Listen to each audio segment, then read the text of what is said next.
Coucou les petits loups. Alors, dans le cahier, vous avez plusieurs exercices de ce type-là, où on voit des petits calculs du style 4 plus 4 égale, 14 plus 4 égale, 24 plus 4 égale, et il y en a plein d'autres. Je vous ai déjà vu faire plusieurs fois cet exercice. Je vous vois le faire aussi à la maison, du coup, ça c'est super, bravo. Et je vous vois aussi faire ça. Je vous vois faire 14 plus 4. Je prends le 14 dans ma tête, ça c'est super. Vous avez bien compris le principe. Et j'avance encore de 4 sur mes doigts. 14, 15, 16, 17, 18. Et marquer le 18. Ça, c'est très bien. C'est très juste. Maintenant, si vous vous débrouillez bien, j'aimerais que vous fassiez attention à ne regarder que les unités. Sur les cahiers, sur certains exercices, je les ai mises en couleur, ces unités. J'ai mis les unités en bleu et les dizaines en rouge. Si vous regardez bien sur les 3 calculs que j'ai écrits, à chaque fois on retrouve la même chose. Si on regarde que les unités, que je cache les dizaines, qu'est-ce qu'on voit à chaque fois? Toujours le 4 plus 4. En fait, ces petits exercices, ils servent à comprendre qu'on peut séparer le nombre avec d'un côté les dizaines qu'on calcule chez les dizaines et de l'autre côté les unités qu'on calcule chez les unités. Quand on fait le 4 plus 4, on commence à le savoir par cœur. Le 4 plus 4, ça fait 8. 4, je prépare mon 4 pour vérifier. Voilà mon 4 qui est apparu. Le plus 4, on rappelle, le plus, ça veut dire qu'on va ajouter un nouveau nombre. Ici, plus 4, je vais ajouter un 4. Le voilà qui apparaît. S'il veut bien se montrer. Ah oui, bonjour, monsieur 4, numéro 2. Si je compte tous ces 4, 1, 2, 3, 4, 5, 6, 7, 8, je trouve bien le 8. Je peux l'écrire, il n'y a pas de problème. Comme on vient de le voir avant, ces 4 plus 4, je le retrouve dans mes 2 autres calculs. Est-ce que ça va changer quelque chose alors du coup? Est-ce que mon 4 plus 4 va faire un autre nombre ou est-ce que mon 4 plus 4 va continuer à faire 8? Oh, mais non, allez, arrête de nous faire des blagues. Va. C'est coquin les nombres, je vous dis, c'est fatigant. Ah oui, bien sûr, vous l'avez deviné, le 4 plus 4 fera toujours 8. Là, j'aurai toujours un 8 chez les unités. Là, j'aurai aussi un 8 chez mes unités. Il n'y a pas de raison que ça change. Et heureusement, parce que sinon, on s'en sortirait jamais. Donc maintenant qu'on a fait notre 4 plus 4, on va vérifier les dizaines, puisqu'on n'a pas regardé ce qui se passait. Ici, c'était facile, il n'y en avait pas. Mais ici, j'ai 14. Ici, j'ai 4. Ici, j'ai une dizaine. Plus 4, 14 plus 4. J'ai déjà vu qu'il y avait 8. Effectivement, si je vérifie ici, 14, il est là.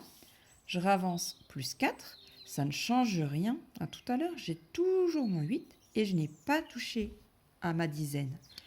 Comme je n'y ai pas touché, je la recopie tout simplement à sa place, toujours en premier. En premier, les plus grands. 10, c'est plus grand que 8. Et pour 24 plus 4, est-ce que ça va changer quelque chose? Là, j'ai toujours 4 plus 4.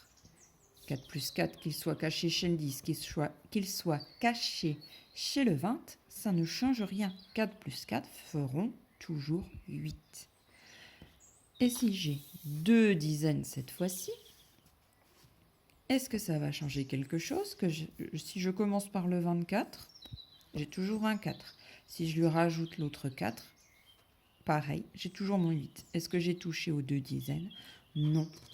Donc comme tout à l'heure, je peux simplement recopier bien en tout premier. Ne vous trompez pas, ne l'écrivez plus après, sinon c'est le 8 qui va devenir des dizaines. On va être dans la famille du 80, on ne l'a encore pas travaillé, c'est beaucoup trop.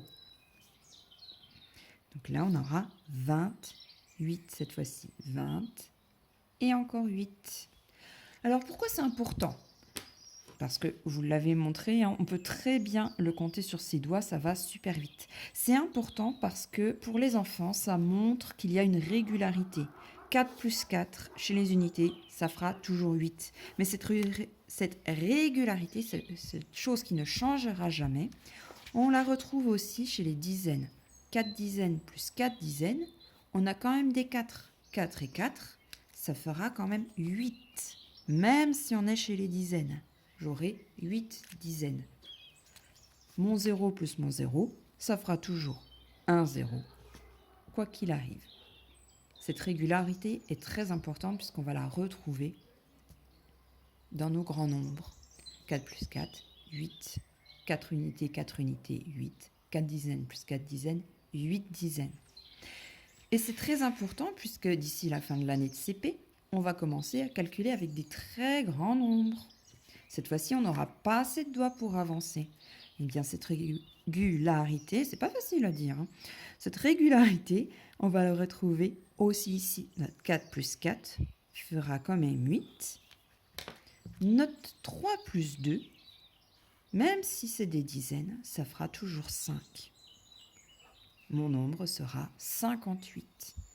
Donc c'est très très important que les enfants la remarquent le plus tôt possible, cette régularité, et qu'ils prennent l'habitude de regarder déjà ce qui se passe chez les unités avant de regarder les dizaines.